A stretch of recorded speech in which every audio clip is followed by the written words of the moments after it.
Terima kasih Anda masih bersama kami dalam Berita Sulawesi Tengah hari ini. Bagi Anda yang baru bergabung, kami kembali sajikan 3 berita utama hari ini.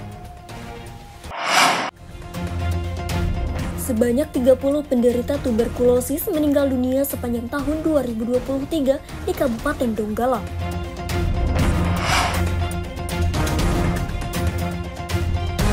KPU Palu memantapkan persiapan debat pasangan calon kepala daerah.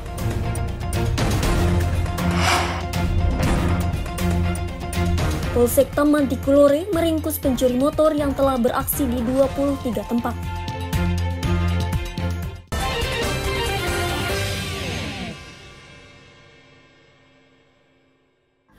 Tim Buser Polsek Mantikulore menangkap pelaku pencurian kendaraan bermotor yang selama ini beraksi di kampus Universitas Tadulako Palu.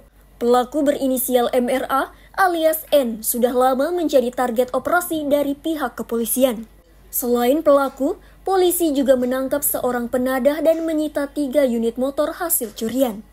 Penangkapan MRA bermula dari hasil penyelidikan yang dilakukan aparat Polsekta Mantikulore terhadap laporan korban pencurian. Sudah puluhan orang termasuk mahasiswa yang kehilangan sepeda motornya di kampus Universitas Tadulako. Polisi akhirnya berhasil menangkap pelaku bersama seorang penadah di rumahnya di Kelurahan Mamboro, Kota Palu. MRA dan M langsung digelandang ke Mapolsek Mantikulore.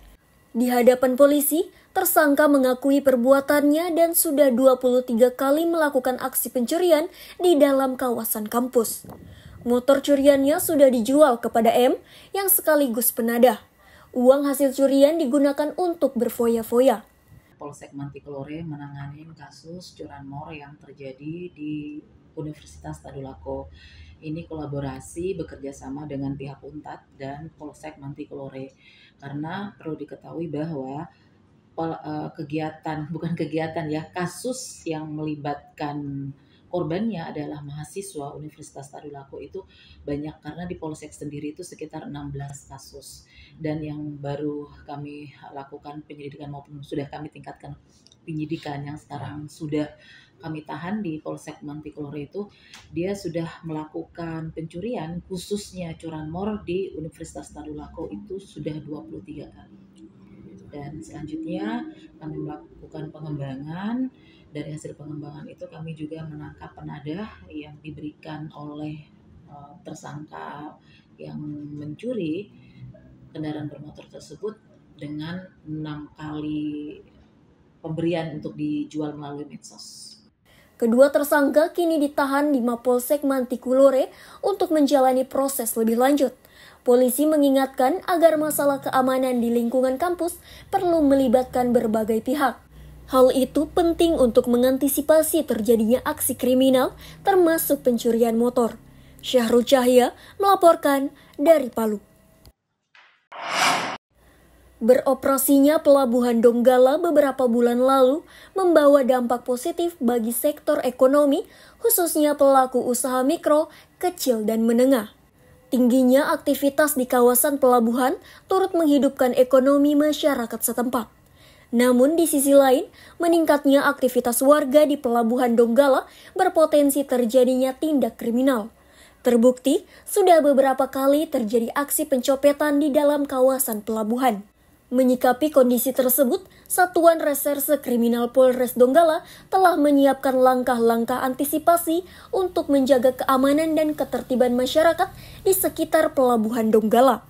Polres Donggala menempatkan personilnya untuk rutin melakukan patroli dan pengawasan, terutama saat kapal tiba di dermaga pelabuhan.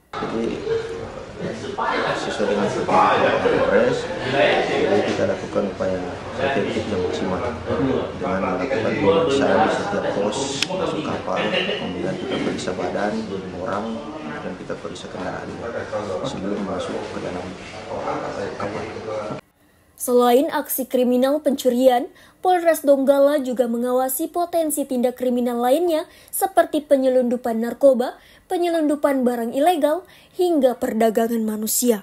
Syamsuddin Tobone melaporkan dari Donggala.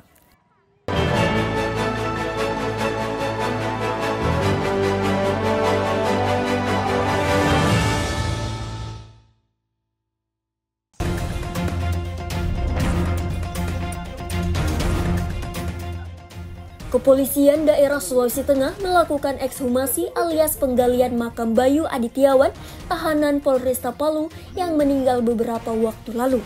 Ekshumasi dilakukan untuk mengungkap penyebab kematian korban.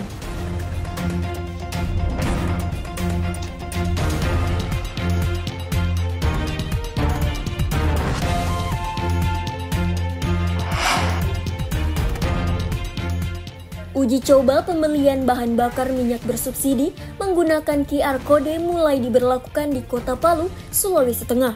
Pengendara roda 4 yang ingin membeli BBM subsidi, baik Pertalite maupun solar subsidi, dapat menggunakan QR Code yang telah didaftarkan di My Pertamina.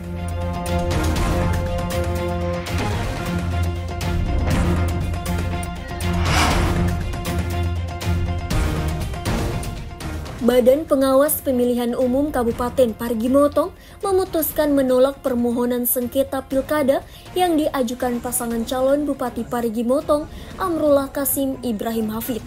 Putusan tersebut dalam sidang terbuka musyawarah penyelesaian sengketa pemilihan Bupati dan Wakil Bupati tahun 2024 di kantor Bawaslu Parigi Motong.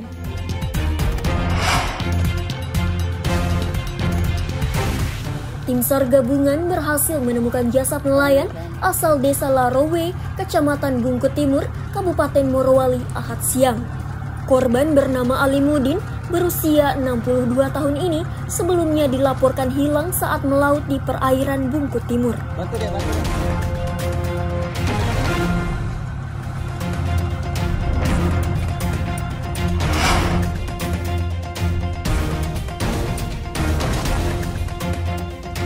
Aparat kepolisian Resort Poso menangkap 5 tersangka kasus narkoba jenis sabu-sabu. Kelima tersangka ditangkap di 2 tempat yang berbeda, yakni 1 orang di Kelurahan Gebang Rejo dan 4 orang di Kelurahan Lawanga, Poso Kota. Dari tangan tersangka, polisi menyita sabu-sabu seberat 223 gram. Informasi tadi mengakhiri jumpa kita dalam rangkaian berita Sulawesi Tengah hari ini. Atas nama rekan yang bertugas, saya Aurela Gia mengucapkan terima kasih atas kebersamaan Anda. Selamat beraktivitas dan sampai jumpa. Songgong Puasi, Tabe.